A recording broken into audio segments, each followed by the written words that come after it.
do lado direito.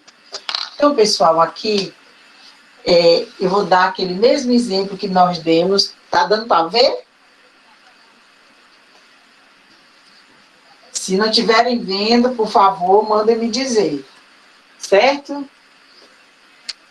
Ok. Então, vamos ver aquela estratégia que nós vimos A e B. Alguém que está nessa aula não veio na aula passada, não assistiu? Ou se não assistiu, depois veja o YouTube, tá? Vamos começar a considerar duas pessoas, A e B, que estão jogando o jogo da cara, ou coroa, que é semelhante àquele do paro ímpar que nós fizemos da outra vez, certo? Então, as estratégias são essas, cara ou coroa, certo?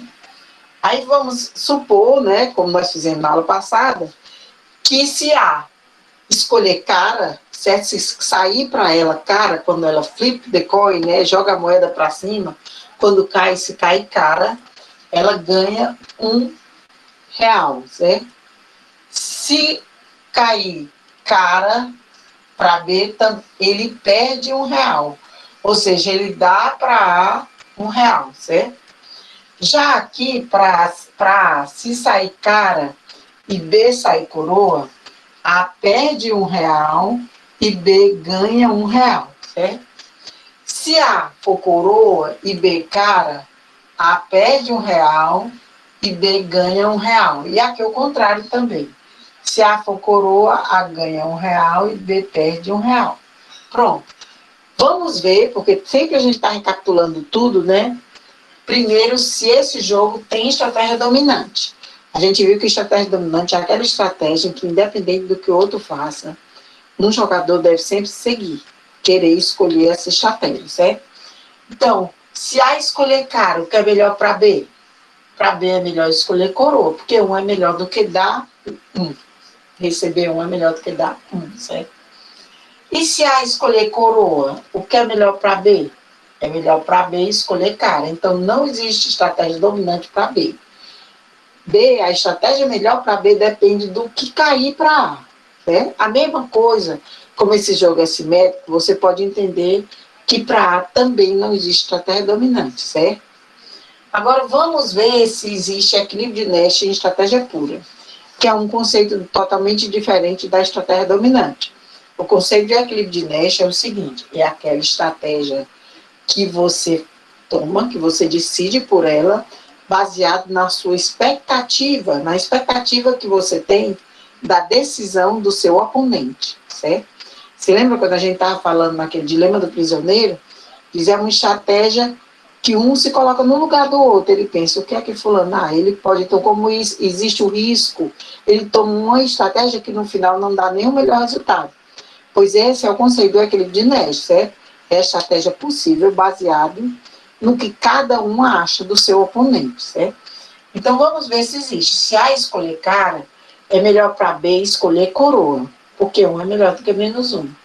E se B escolher coroa, você pergunta para o segundo. Se cair coroa para ele, é melhor para A escolher cara. Então não coincidiu na mesma célula. O que significa que não houve aquela interseção que nós vimos em oligopólio, certo? Porque o oligopólio, né, o equilíbrio de oligopólio é um equilíbrio de Nash. Na verdade, o Nash generalizou o equilíbrio de Cournot, do modelo de oligopólio de Cournot, certo? Então, vamos ver se tem agora outro equilíbrio de Nash. Se A escolher coroa, o que é melhor para B? Escolher cara ou coroa? Cara. E se B escolher cara, o que é melhor para A? Cara. Então, não existe equilíbrio de Nash. Esse jogo não existe nem estratégia dominante e nem equilíbrio de Nash em estratégia pura. Para esses casos, como também nos casos em que há mais de um, você pode usar a estratégia mista, né? A estratégia mista consiste em você definir probabilidades, certo? Você pode determinar, por exemplo, você define as probabilidades. Você define, por exemplo, que πA, certo? É igual à probabilidade de A escolher cara. E 1 menos πA é igual à probabilidade de A escolher coroa.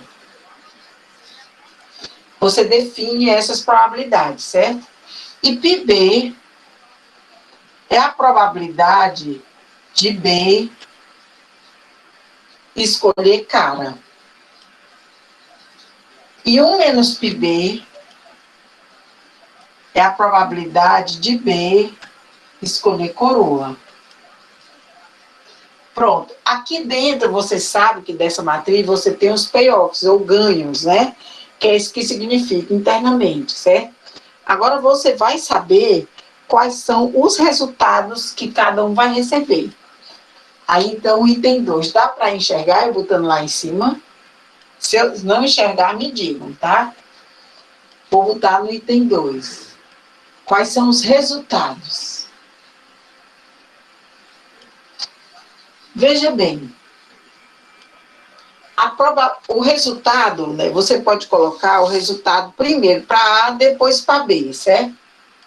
Vamos fazer primeiro para o jogador A, depois para o jogador B. O jogador A, ele consegue o resultado de 1 em que situação? Certo? Quando acontece πA, πB, certo? Em πA, πB. Que é quando ocorre isso aqui. A ganha 1, certo? Esse resultado é 1. Outra situação em que A ganha 1 é aqui, certo? Nessa outra situação, que é quando acontece 1 menos πA, 1 menos πB. Então, é 1 menos πA vezes 1 menos πB, certo? Quem estiver entendendo, me diga, certo? E quando é que A recebe menos 1? Ele recebe menos 1 aqui. Professor. Quando acontece πA vezes 1 menos πB. Então, é quando acontece πA, 1 menos πB. Tem outra situação também que A ganha menos 1, que é aqui, certo? Porque você sabe que tudo que tem antes da vírgula é sempre o ganho do que está desse lado. Isso é uma convenção. Você pode mudar, mas isso é uma convenção, se usa sempre assim. Então, outra situação que o A perde 1 é nessa situação aqui, que é quando é 1 menos πA vezes πB. A mesma coisa você faz os resultados para B, certo? Você sabe que o B, né, ele recebe 1 nessa situação aqui, certo? Que é o quê? πA, 1 menos πB, certo? Outra situação que o B recebe 1 é aqui, que é 1 menos πA vezes πB, certo? E B recebe menos 1 aqui, que equivale a πA, πB. B recebe outro menos 1 aqui, que é 1 menos πA vezes 1 menos πB. Mas como não tem muito espaço, eu botei só 1. Mas no microcurso tem bem direitinho, certo? Aqui você tem os payoffs e tem as probabilidades, certo? Aí você resolve isso. Fica, o resultado para A vai ser πA, πB, porque está multiplicando por 1, mais... Aí você multiplica aqui. Alguém falando? Não. Pronto. É porque a câmera não está pegando toda a lousa. Não está pegando, né? É. Tipo, você tenta afastar um pouquinho mais para a esquerda da senhora. Para a esquerda. É. Melhora. Pronto. Talvez esteja muito longe essa câmera, né? Essa lousa eu posso botar mais perto? Não, mas estava dando para ver. Só não estava pegando a câmera. Então, ó. Assim, tá bom? Tá melhor. Obrigado, professor. Não, mas diga mesmo, eu queria que vocês vissem. Então, ó, aí aqui você multiplica, ó, πA, πB mais... Aí você vai multiplicar 1 menos πB menos πA, tá vendo? Eu estou multiplicando aqui as probabilidades, certo? Que eu fiz esse com esse, 1 vezes 1, né? Aí deu 1, menos πB, menos πA, que eu estou multiplicando, aqui menos com menos dá mais πA, πB. Então, a gente vê que esse é o resultado que dá para A, mas em probabilidades, certo? Aí, a mesma coisa você faz para o B, certo? Então, você aqui, na verdade, você pode saber qual é o valor esperado, que seria o item 3, certo? O valor esperado de A. Seria isso aqui, certo? Então, você tendo esse valor esperado de A, você pode fazer a derivada, né, do valor esperado. Você pode fazer a derivada. Não sei se dá para ver eu botando aqui. Dá não, né? Eu vou botar para cá. A derivada do valor esperado de A, que é essa equação aqui, dividido por πA, aí eu faço a derivada, certo? Aqui é πA, πB, né? Fica πB. Aqui é 1, não fica nada. Aqui é πB, não fica com derivada. Aqui fica menos 1, que era menos πA. Menos 1. E aqui πA, πB fica mais πB. Certo? Porque tem πA, πB. Então, aqui, eu acho que eu botei alguma coisa errada aqui. πA, πA, πB, mais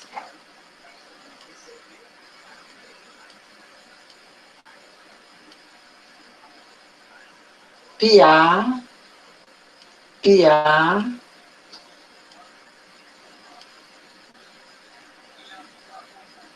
aqui era πB, não era?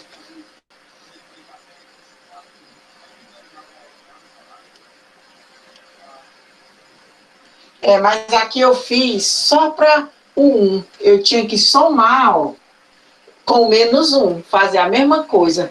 Mas aqui é menos 1, menos πA, πB, fazer a mesma coisa desse lado aqui. Ficou faltando, ó, vocês estão vendo? Eu só fiz a parte do 1, ganho 1. Mas a perda do menos 1 eu não fiz.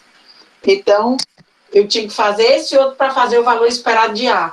Mas aqui eu não vejo espaço para eu fazer. Mas seria assim, ó. Eu tinha que somar com esse outro aqui, que fica menos πA, menos com menos dá mais, fica πA, πB, mais πA. Vocês estão vendo? Você multiplica aqui, soma esse outro. Aí é que você acha o valor esperado de A. Simplifica, que vai ter que cortar. Aí você faz a derivada do valor esperado de A por πA. Quando você faz isso, você acha a probabilidade do jogo, qual a quantidade de vezes, o percentual, por exemplo, 50% do tempo o jogador A deve, é melhor para ele escolher cara, ou é melhor escolher coroa. A crítica a esse método é exatamente isso. Pessoal, eu estou achando muito ruim escrever aqui, porque não cabe.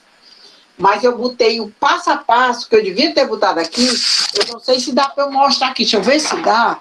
Porque às vezes dá para a gente colocar um texto. O microcurso de vocês eu botei bem devagar, porque não tem livro nenhum mostrando como é que você acha esse resultado. Como eu já disse para vocês. Mas não é difícil, só que ela é grande. Porque quando você multiplica um lado e o outro, depois você tem que simplificar. O meu aqui eu botei só com 1, não botei o menos 1. Tinha que somar com menos 1 e botar, porque o menos 1 também é resultado. Deixa eu ver se eu consigo botar o microcurso aqui. De repente eu até consigo. Só um instante. Porque o microcurso tem...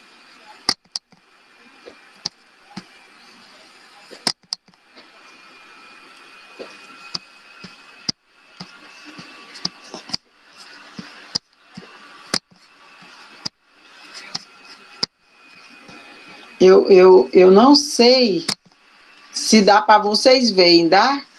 Para vocês verem uma apresentação aqui, eu mandando apresentar agora.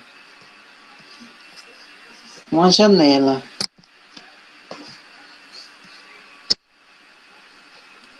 Não é possível. É porque tem um módulo de apresentação aqui Mas, não, mas eu tinha que ter colocado antes, olha. No microcurso de vocês, é porque eu não tenho pressa aqui. Eu faço esse passo a passo bem direitinho e mostro para vocês, certo? Quando a gente multiplica, ó, deixa eu mostrar, não sei se dá para vocês verem aqui, ó.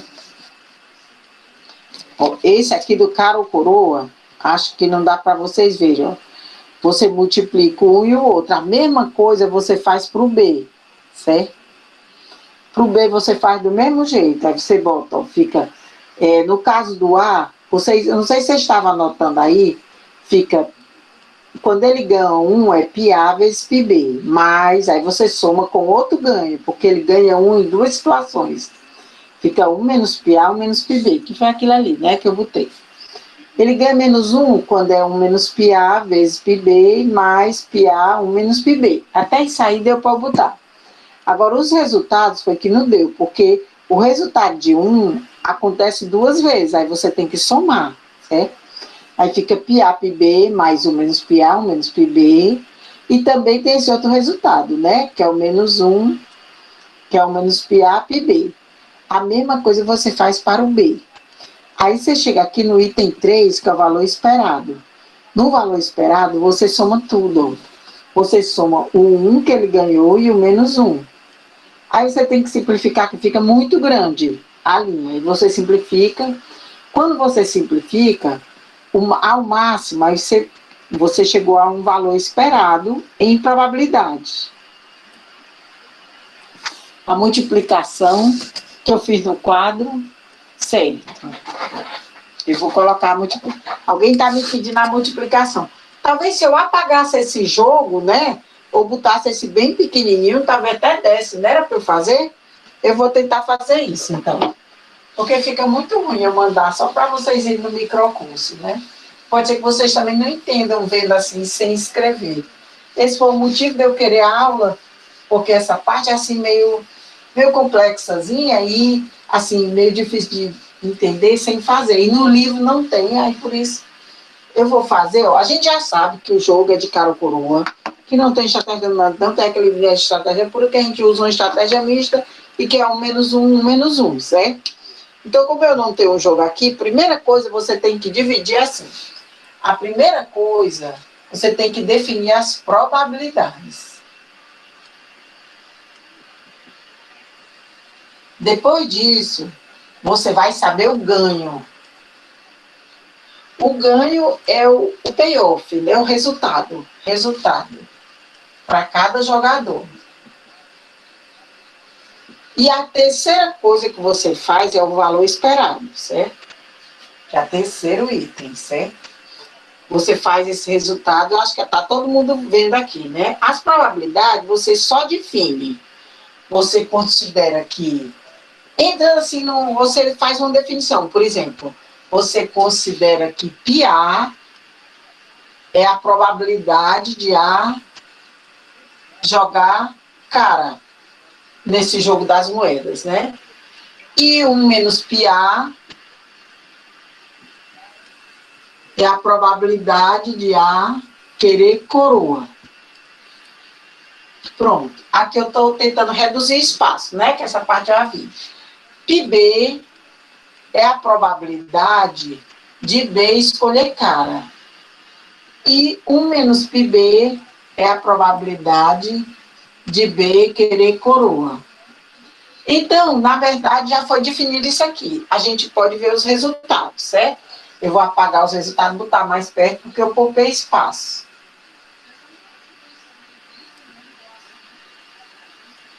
Os resultados, a gente viu que só é ou 1 ou menos 1, certo?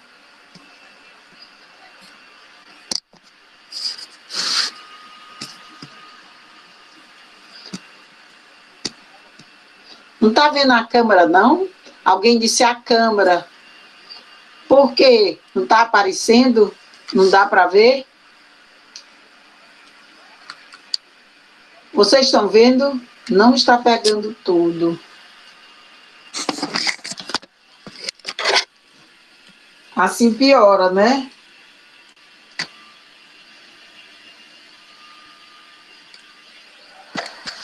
Eu não sei, pessoal, como fazer. Mover para minha esquerda. Pronto. Tá bom? Botando mais para a esquerda. Tá bom? Tá bom agora? Pronto? Pronto, tá bom? Pronto. Então aqui a gente só definiu as probabilidades. Até a segunda parte é ver os resultados. Os resultados desse jogo é só 1 e menos 1. Aí a gente faz o resultado primeiro para um jogador, que é o jogador A. Eu vou usar uma caneta mais escura, porque eu acho que também essa caneta não ajuda, não. Jogador 1, jogador A, certo? Aí ele vai ter o resultado de 1, às vezes é 1, e às vezes é menos 1, que nesse jogo só tem esses dois resultados, né? De cara ou coroa. Acontece em que situações? Agora eu tenho que olhar que eu não me lembro mais, certo? Acontece na situação PA, PB, que é o primeiro, né, item do jogo, mais 1 menos PA e 1 menos PB, que é justamente naquelas situações extremas, né? Acontece certo? Acontece no início, no primeiro quadrante e naquele último quadrante da direita, que equivale a 1 menos PA, 1 menos PB, certo? E acontece menos 1 também em duas situações, que é no 1 menos PA, que é quando ele é lá embaixo, para o jogador A, vezes PB, mas outra situação que acontece, por isso que a gente soma, é quando é 1 menos PB, PA. Eu acho que sim, PA. É justamente o PA equivale à situação que é em cima, né, no primeiro quadrante, certo? Então, acontece nessas duas situações. E para B, quando é que acontecem os resultados? Também B só tem resultado 1 e menos 1, né, que eles são simétricos. Quando é que acontece 1 para B? De acordo com o jogo, que a gente já colocou aqui, né, cara ou coroa, certo? Acontece 1 para B na seguinte situação. Vou botar aqui. 1 menos PA, PB, mais PA, 1 menos PB. Vocês estão entendendo, então, por que é que eu estou botando isso? E por quê? Porque o jogo não dá para eu botar aqui. Se der, em algum canto eu posso botar, que aí a gente vai checando, fica até melhor. Mas vocês, eu acho que já anotaram, né, o que eu tinha dito. E acontece menos 1 para B, para o jogador B, em que situação? Eu acho que é justamente na situação PA-PB, porque também no primeiro quadrante o jogador B recebe menos 1, ele perde, ele entrega 1, PA-PB, e mais 1 menos PA, 1 menos PB. Né? Vocês sabem que o menos PA é a probabilidade de A escolher coroa, e o menos PB é a probabilidade de B escolher coroa. Pronto, a gente já definiu os resultados. Agora vamos definir no item 3, que é o valor esperado. Que a gente chama de o EA, né? Ou EB. Que a gente vai fazer os dois. Vamos fazer o EA. Vamos fazer para o jogador A. Qual é o valor esperado de A? O valor esperado de A, você tem que resolver isso aqui, certo? Pegar todos os resultados e somar. Aqui no resultado 1 fica PA, PB, mais, aí você soma, aí multiplica, 1 vezes 1, né? 1 vezes menos PB fica menos PB, menos PA vezes 1 fica menos PA, menos, com menos dá mais, PA, PB. Certo?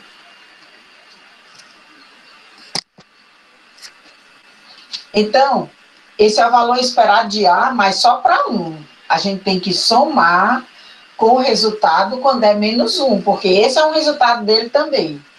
Fica, aqui é positivo, então fica negativo. Fica menos πb, que é 1 vezes πb. Aqui fica menos com menos dá mais, πa, πb. Vocês estão vendo a multiplicação? Que aqui, se você não considerasse o sinal, ficava πb menos πa, πb. Mas como está multiplicando por -1, fica menos πb mais πa, πb, porque menos com menos dá mais, certo? A mesma coisa aqui, não esquecer do sinal negativo. Fica menos πa, que é πa vezes 1, negativo, menos com menos dá mais, πa, πb. Ok?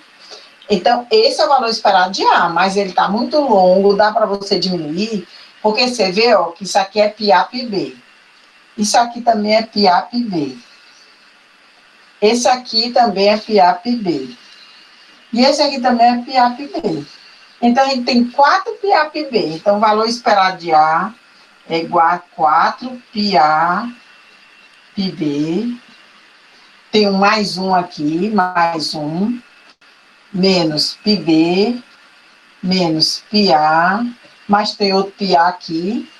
Então, πa, menos πa com menos πa fica menos 2 πa. Né? Aí tem menos πb aqui. Com esse fica menos 2 πb. Certo? Então, a gente pode dizer que esse, ó, beleza, está entrando muita gente, estou muito satisfeita. Então, a gente pode dizer aqui que esse é o valor esperado final. A gente fazendo a derivada, né, do valor esperado de A em relação a πa, que é a probabilidade de A escolher cara, né, ou jogar cara, fica 4 πb. Aqui é 1, não tem derivada, aqui é πb, também não tem, menos 2 igual a 0. Você sabe que é derivada, você pode igualar a 0. Então, você diz que 4 πb é igual a 2, ou então πb é igual a 1/2.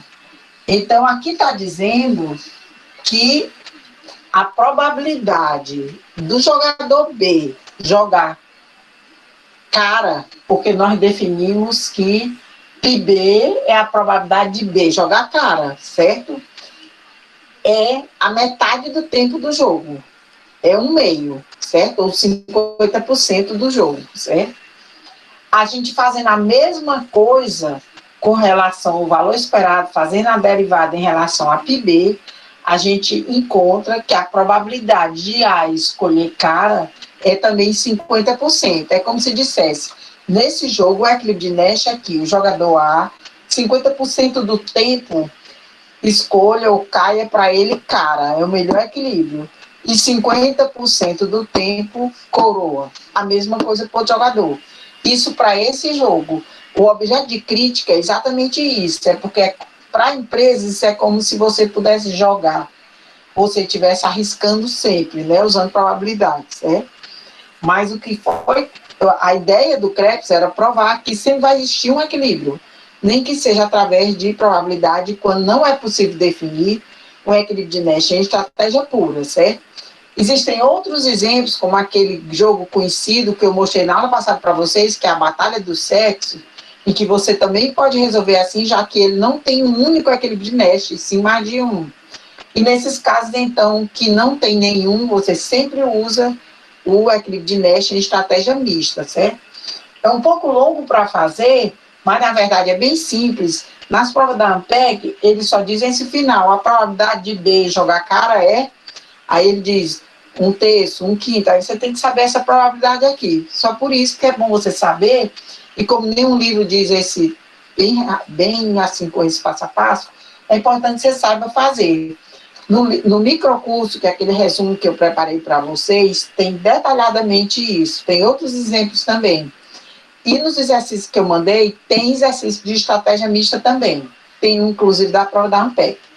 Então, pessoal, uma outra coisa que eu queria dizer para vocês era sobre os jogos sequenciais.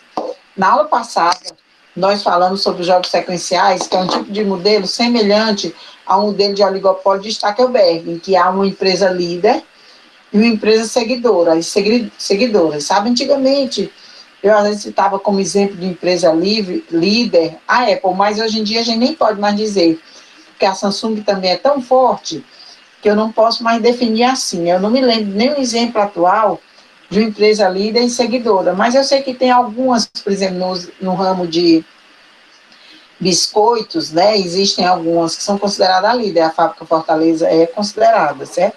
Embora tenha outras empresas boas também, certo? Então, essa questão dos jogos sequenciais, eu dei um exemplo, mas foi já no final da aula, não sei se todo mundo também estava presente.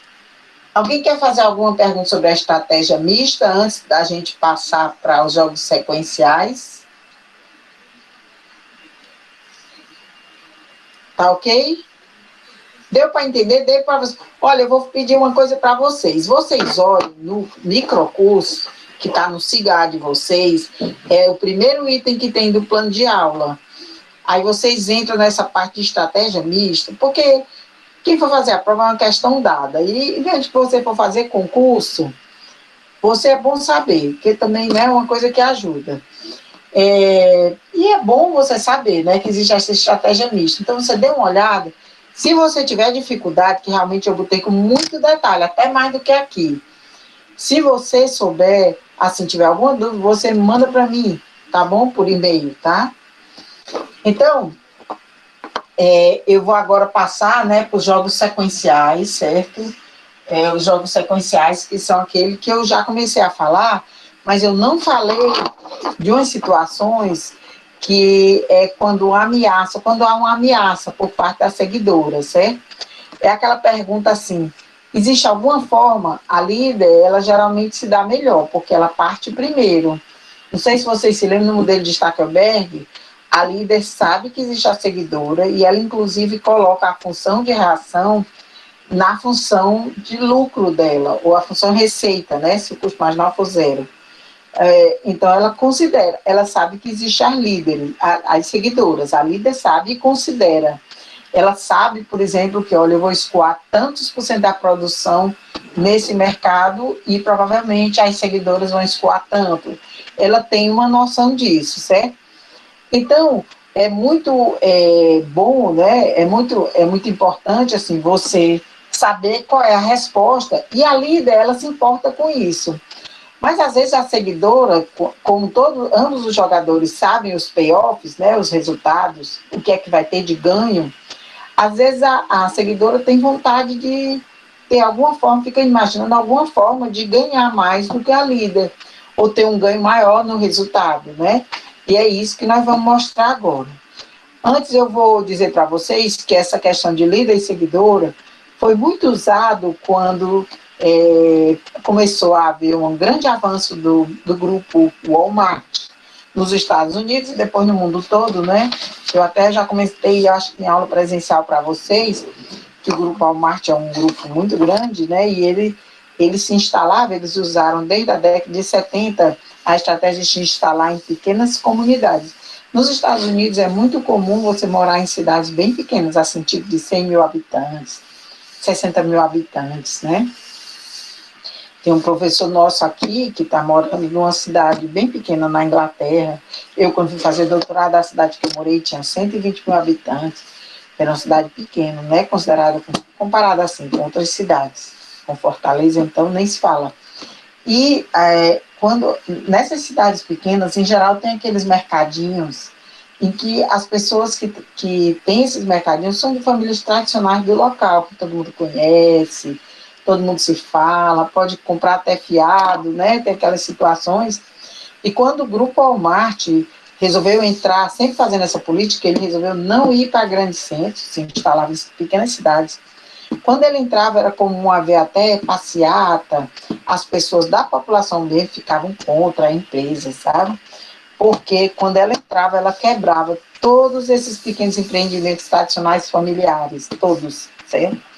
Então, existem alguns jogos que são feitos, até na literatura, mostrando esse grupo, o grupo Walmart, e os exemplos deles, certo? que é quando eles entravam, outras empresas não tinham mais como entrar. E eu vou mostrar esse jogo, que eu vou começar com esse Walmart, tá bom? Vou apagar aqui.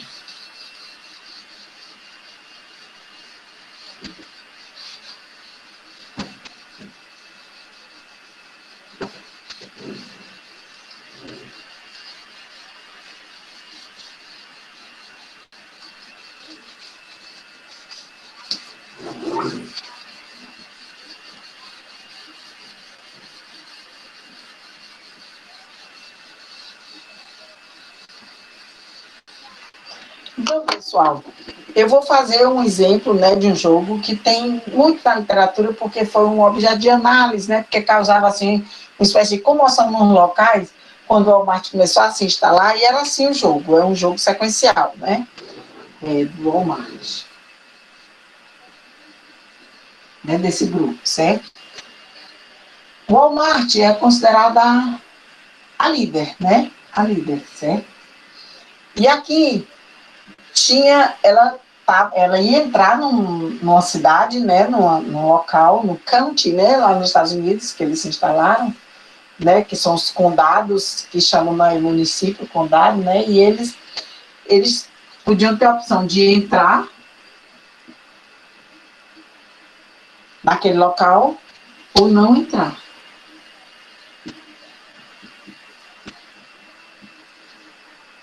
Então, os resultados seriam o seguinte, ó, nesse local tinha a empresa X, que é bem menor, por isso que a gente está colocando como seguidora, né, certo? E a empresa, né, a seguidora, né, ela também tinha essa opção, né, certo? Vamos supor que ela estivesse pensando também em entrar e não entrar, certo? Na verdade, ela já estava no local, mas vamos pensar que ela pode ficar, manter, entrar, não entrar. Ou então podia ficar e sair, né, certo? Mesma coisa aqui. Podia ser entrar, não entrar.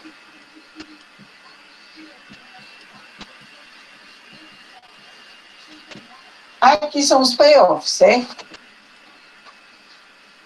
Prejuízo, se as duas ficarem. Para ficar mais coerente, aqui devia ser ficar, né? Mas vamos deixar assim, certo? E ela já está aqui. E se o Walmart entrar e ela ficar, todos os dois têm prejuízo, certo? Se ela entrar, se o Walmart entrar e ela sair ou não entrar, o Walmart fica com 20, o lucro de 20 milhões, o que for. E ela não entrou e ela saiu, não tem mais lucro nenhum, zero, né? Se o Walmart não entrar, né, o Walmart ganha zero e a empresa ganha 20. E se nenhum dos dois entrarem, se essa daqui sair e essa não entrar, fica zero para cada um, certo? Então, esse jogo aqui é um jogo sequencial, certo? Porque tem uma líder e um seguidor. Como é que vocês fazem para saber qual é o equilíbrio de Nash nesse caso, né? O Walmart, que é a líder, se coloca no lugar da empresa seguidora, ou menor, certo? Ela se coloca assim, olha, se eu entrar, a que vai me seguir, porque ela vai ver qual é a minha ação, minha atitude, e vai tomar a decisão dela. Ela vai preferir não entrar, aí eu ganho 20, certo? Porque a empresa X vai pensar, ou eu não ganho nada, ou eu tenho um prejuízo de 10. Vocês sabem que todas essas análises a gente considera o produtor, o vendedor, como racional, né? Assim como o consumidor. Então, racionalmente, ter um prejuízo de 10 é pior do que ganhar nada, né? Então, o Walmart se colocando nesse nódulo aqui de entrar, ele vê que o resultado final do jogo vai ser esse, certo? E ele pensa assim, o Walmart, se eu não entrar, aí a empresa, né, vai ficar no mercado. Ela vai querer isso, certo? Então, na verdade, esse tipo de jogo é chamado de backward induction, que é indução retroativa. Você decide se colocando para a ponta final. o Walmart sabe que esse jogo só tem esses dois resultados.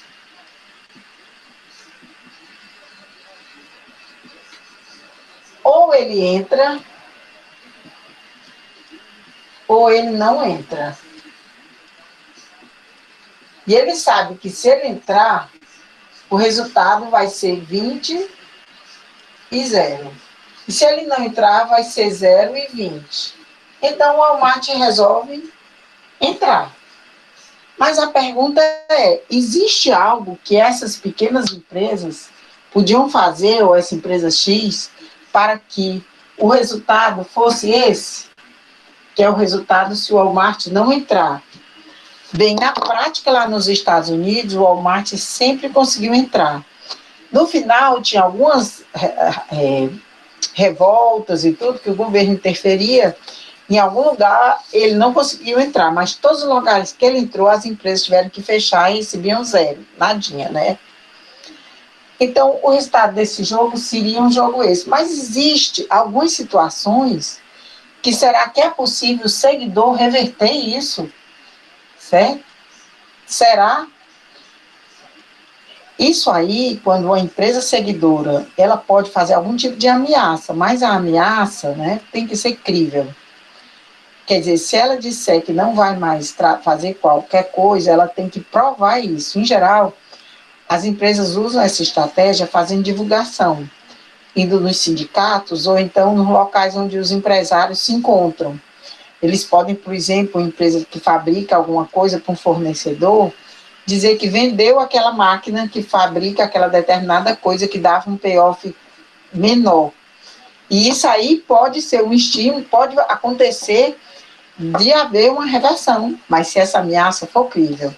Porque se não for, não vai acontecer nada. Por exemplo, no caso do Walmart, as empresas diziam fora, fora, fora, mas o Walmart muito forte entrou em várias. Não teve jeito, certo? Mas será que existe alguma situação que pode? É possível sim, certo?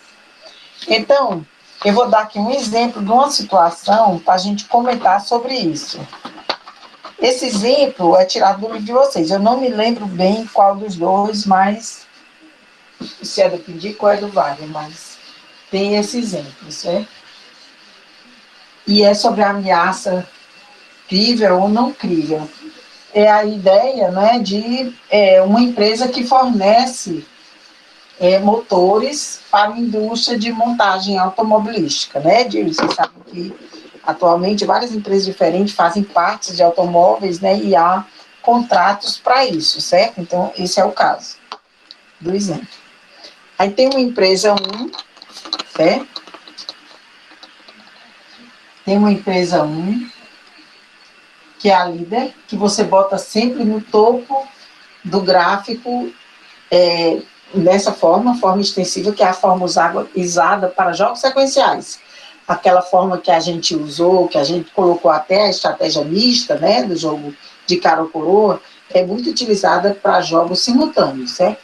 Mas um jogo como esse, sequencial, que um escolhe primeiro, depois o outro decide, você sempre coloca nesse formato extensivo de árvore. Então, vamos supor que tem essas duas empresas, né?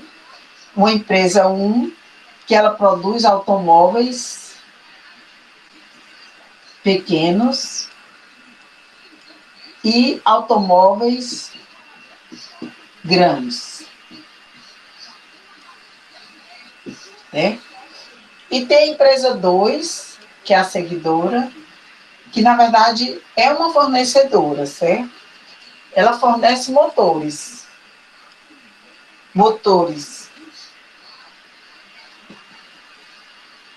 pequenos, ou seja, para automóveis pequenos, motor grande. Motor pequeno, motor grande.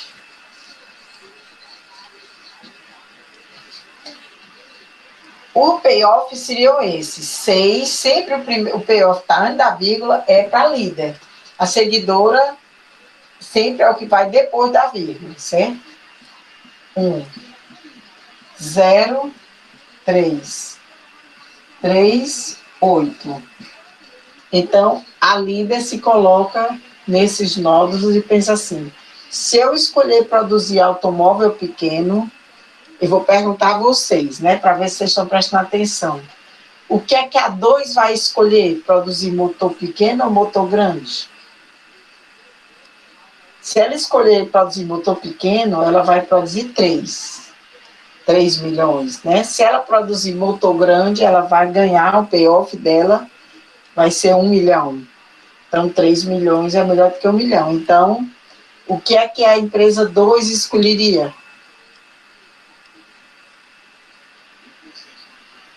Ninguém quer responder, mas ninguém nem está ouvindo. Motor pequeno, porque 3 para 2 é maior do que 1. Então, ela escolheu. Então, a empresa 1, que é a líder, ela sabe isso. Ó, se eu escolher produzir automóvel pequeno, a empresa 2 vai produzir motor pequeno. Eu vou ter um ganho de 3 e ele vai ter um ganho de... Eu vou ter um ganho de 6 e a seguidora vai ter um ganho de 3. Né? Se eu escolher automóvel grande, a empresa 2 vai escolher produzir motor grande. Porque 8 é maior do que 3, certo? Eu, líder, vou ter um ganho de 3 e ela vai ter um ganho de 8. Então, a empresa líder sabe que, de fato, o jogo que ela está jogando é esse. Automóvel pequeno e automóvel grande. E ela vai ter um desses dois resultados, 6, 3, porque racionalmente nunca vai ter esses nem 1 nem 0,3. Porque não vai ser escolhido pela seguidora isso, certo? 3 e 8. Então, o que é que a empresa 1 escolhe? Isso aqui, certo? Esse, de fato, é o equilíbrio de Nash do jogo sequencial, é o equilíbrio de Nash desse jogo sequencial em estratégia pura, certo? Mas a seguidora, ela fica doida para ter esse 8, certo? Tem alguma coisa que ela pudesse fazer?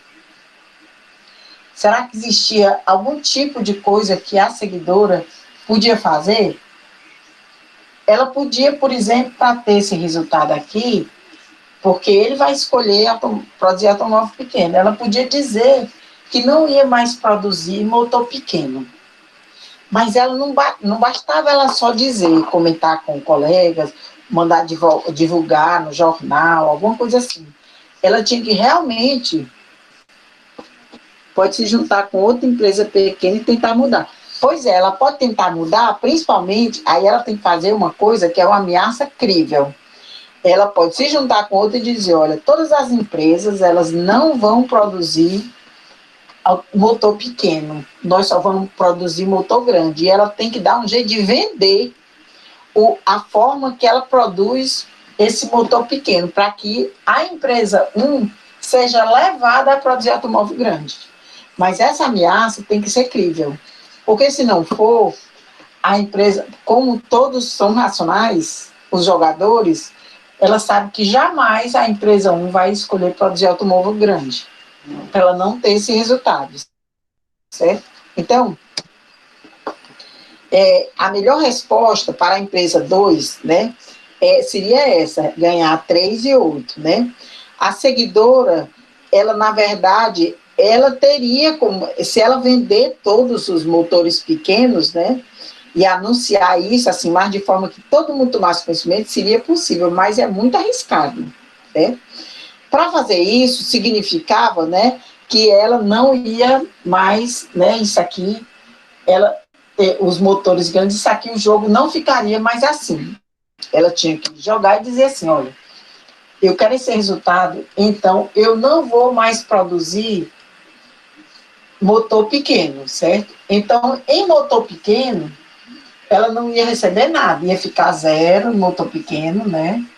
Ia ficar um 0 aqui no lugar do 3, certo? E um 0 aqui no lugar do 3, certo? Então ia ser muito arriscado ela fazer isso, certo? Porque se ele fizesse isso, se conseguisse com outra empresa, ela podia ser muito ruim para a empresa 2, certo? Que podia ficar com isso aqui, certo? Porque a empresa 1, como é a líder, podia, apesar dela vender, não produzir automóveis grandes. Podia tentar comprar motor grande de outra empresa e ela sairia da jogada, certo? Então, é preciso que a ameaça seja crível. E isso é muito difícil de reverter, né? Apesar da empresa 2 querer, né, pelo fato dela ser a seguidora, ela fazer a líder mudar, pode acontecer, tem algumas situações que acontecem, mas é muito difícil. É quando, por exemplo, vende tudo e não tem de jeito nenhum a oportunidade de outra empresa fazer, certo? Mas isso é difícil demais de acontecer. Então, essa é uma pergunta muito importante, assim, que as ameaças, elas têm que ser críveis para que a empresa líder possa me dar opinião. Isso pode ser possível, não é impossível não, certo? Mudar o equilíbrio de Nash do que seria o natural, né? Nós fizemos isso com um jogo que era líder e seguidor, mas se esse jogo fosse jogado de forma simultânea, vocês acham que o resultado seria mesmo aquele que a gente fez? O que é que vocês acham? Se fosse um jogo simultâneo? Se fosse um jogo simultâneo, o jogo seria esse, né? Não sei se vocês estão vendo. Se fosse ao mesmo tempo, A1 e A2. Automóvel pequeno, né? E automóvel grande. Motor pequeno, motor grande. Então, os resultados seriam esses. Vou botar. Se automóvel pequeno e motor pequeno, seria 6 e 3. Automóvel pequeno e motor grande, seria 1, 1. Isso o jogo original, né? Automóvel grande e motor pequeno, 0 e 3. E automóvel grande e motor grande, 3 e 8. Se fosse um jogo sequencial, esse jogo aqui teria estratégia dominante? Vamos ver se tem para a empresa 1, para a empresa 2. Se a empresa 1 produzir automóvel pequeno, o que é melhor para a empresa 2? Motor pequeno. Se a empresa 1 produzir automóvel grande, o que é melhor para a empresa 2? Motor grande. Então, não existe equilíbrio de não existe estratégia dominante para a empresa 2. E para a empresa 1 existe? Se a empresa 2 escolher produzir motor pequeno, é melhor para a empresa 1 escolher automóvel pequeno. E se a empresa 2 escolher produzir motor grande, se a empresa 2 escolher motor grande, para a empresa 1 é melhor automóvel grande. Então, também não existe. Então, não existe estratégia dominante para esse jogo. E equilíbrio de Nash em estratégia pura para jogo simultâneo existe? Vamos ver se coincide com esse, né? Certo? Que foi 0,3 no original, né? Esse aqui foi depois que vendeu. Se um escolher produzir automóvel pequeno, o que é melhor para a empresa 2? Motor pequeno. E se 2 escolher motor pequeno, o que é melhor para a empresa 1? Automóvel pequeno. Está aqui um equilíbrio de Nash em estratégia pura. E se um escolher produzir automóvel grande, o que é melhor para a empresa 2? É melhor para a empresa 2 escolher motor grande. E se a empresa 2 escolher motor grande, o que é melhor para a empresa 1? Automóvel grande. Então, quando é um jogo simultâneo, tem 2 equilíbrios de Nash, estratégia pura, tá vendo? Mas no jogo sequencial, não. Só tem um. Ok? Existe algumas situações, tem alguns trabalhos, eu disse para vocês que tem vários alunos que se interessam por essa área e escrevem trabalhos, né? Tem aluno, por exemplo, tem um aluno que está escrevendo atualmente sobre teoria dos jogos cooperativos. Eu não me lembro agora o nome dele, mas ele está fazendo doutorado. Foi aluno como você, está fazendo doutorado aí no CAEM. E ele está fazendo sobre jogos cooperativos com jogos de times, que ele gosta muito de jogo de futebol. E tem outras pessoas que, por exemplo, eu tive um orientando meu do mestrado aí do CAEM, que ele fez um trabalho sobre o Refis. Eu não sei se vocês sabem que o Refis é uma resolução, uma portaria, né, oficial do governo do estado do Ceará, que de vez em quando ele é dita de novo, quando pessoas estão devendo, empresas devem. Aí esse Refis é um refinanciamento, né, das dívidas, em que algumas pessoas até acham que é assim, uma injustiça para quem paga em dia as suas contas, mas ele dispensa multa, juros, certo? O nome desse rapaz é Álvaro. Essa dissertação dele está arquivada lá no CAEM, é Ângelo, o nome dele, né? Álvaro não é Ângelo. E é Francisco Ângelo o nome dele. E ele fez essa dissertação. Se alguém se interessar, o trabalho dele foi muito interessante mesmo. E é um trabalho bem simples, mas assim, que mostrou bem o que é que acontece com situações como essa, né? E ele analisou com teoria dos jogos, certo?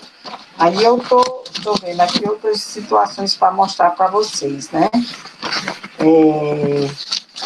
Tem algumas situações, né?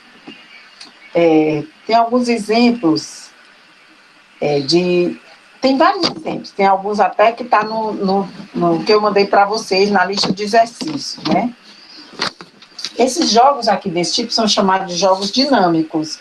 E alguns jogos dinâmicos, né, acontece umas situações de que eles colocam uns pontilhados, né, em que essa empresa não consegue ver o que essa vai fazer, certo? É como se não tivesse. Então, numa situação dessa, pode haver o que é chamado de equilíbrio perfeito em subjogo. Você vende só um lado ou só o outro, certo? Em geral, isso aí é dado em mestrado, né? Mas é uma situação em que esse aqui não consegue ver qual vai ser o passo que esse aqui vai dar, certo? Na verdade, nesse jogo aqui, esse aqui vê esse aqui primeiro, depois que tomou o passo. Mas quando tem esse pontilhado, significa que esse um não consegue ver qual é a sequência que ele toma, certo? Apesar de que sempre, em qualquer jogo, ambos os jogadores sabem qual é que vai ser o payoff, né? Que é a remuneração final. Né? Tem outro exemplo aqui que eu posso dar para vocês, né? De uma empresa em que vocês sabem que baixar preço significa brigar, né? Certo? Então, vou ver mais só um exemplo aqui para mostrar para vocês, né? De um jogo também dinâmico, né? Um jogo sequencial.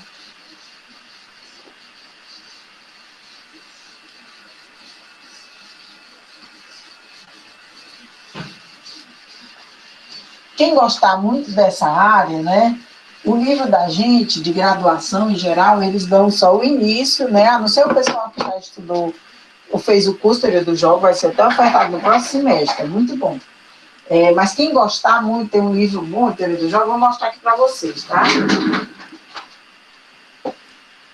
Esse livro aqui é bem completo, porque ele dá, né? Eu de vez em quando faço propaganda, mas ele dá vários exemplos, assim, bem atuais, certo? E ele avança mais do que o que a gente vê aqui, bem mais, né?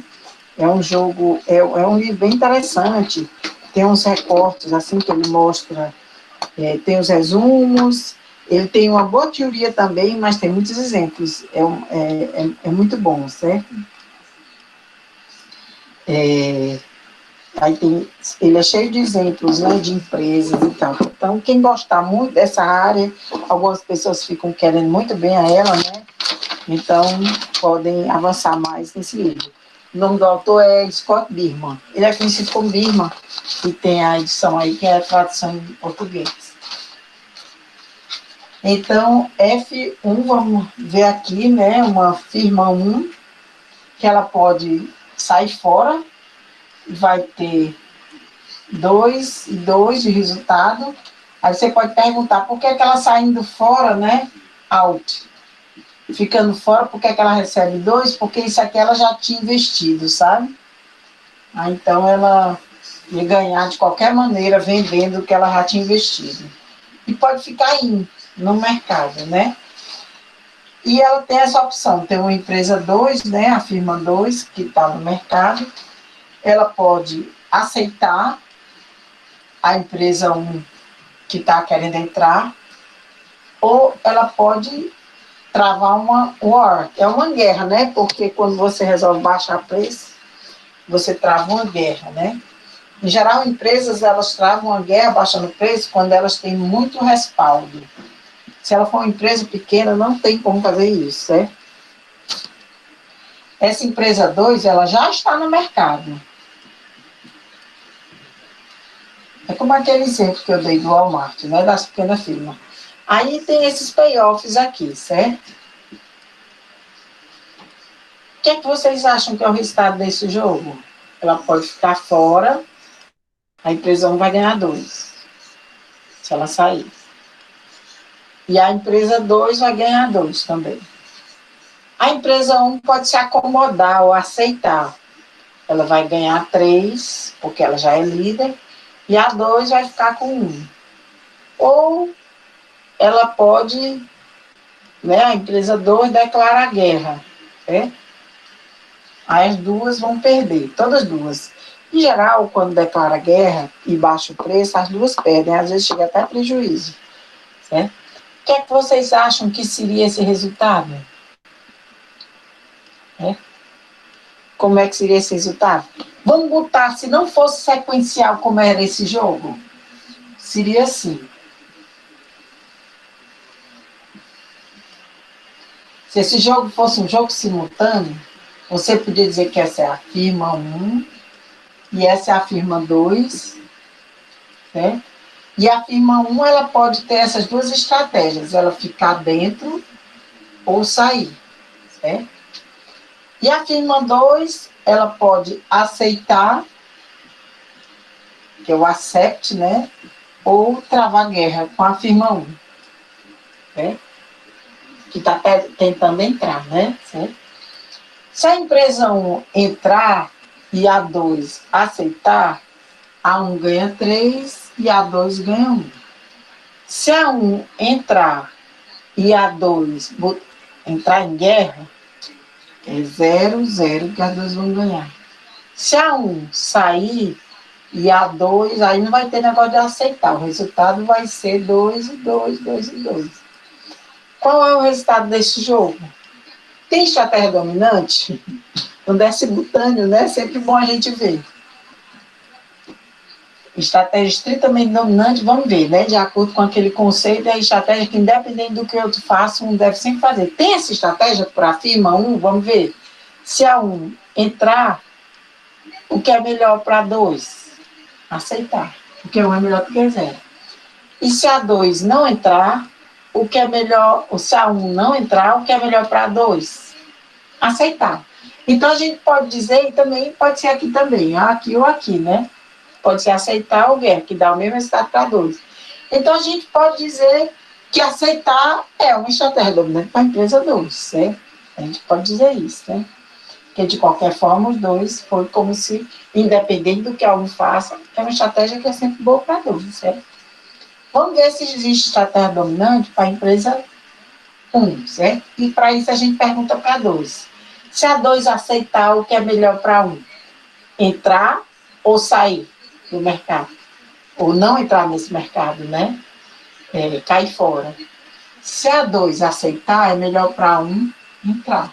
Porque 3 é melhor do que 2.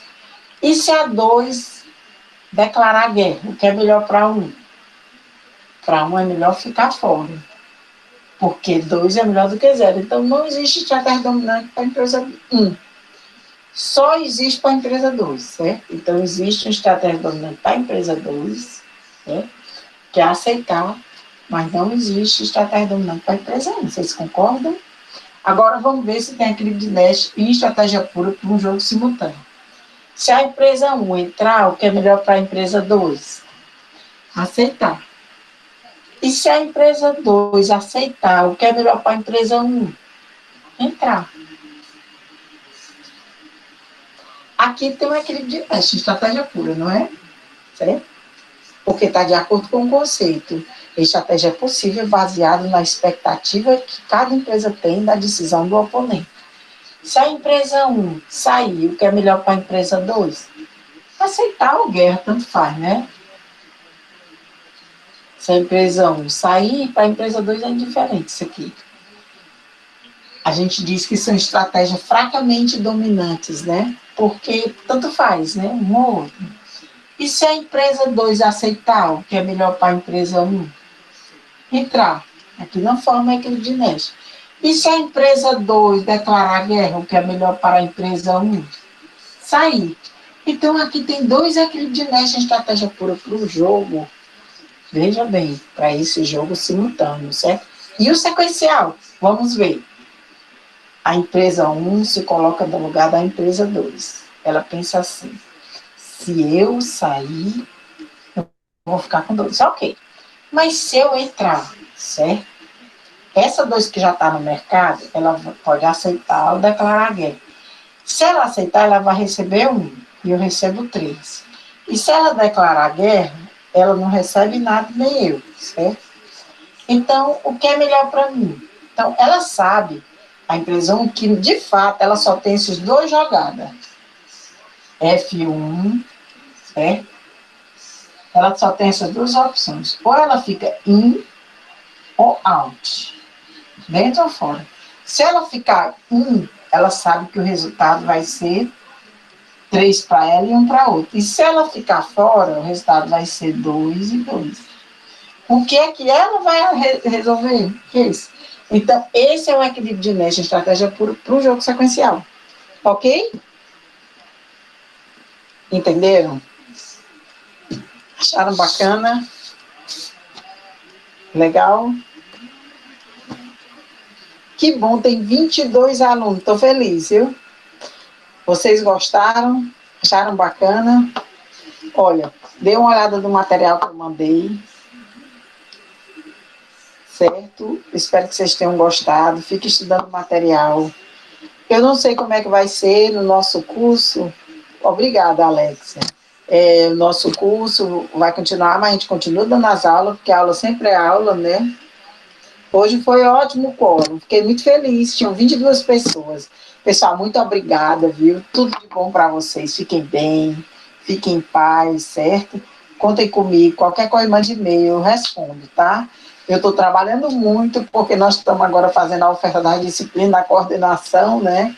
E tentando fazer algumas coisas para melhorar o nosso curso, certo? Então, pessoal, qualquer coisa, pode entrar em contato comigo, tá bom? Um grande abraço, tá? Tudo de bom para vocês. Tchau. Vocês também. Fique com Deus, Stefania. Tudo de bom. Obrigada também, Gil. Obrigada. Obrigado, Jefferson. Boa noite.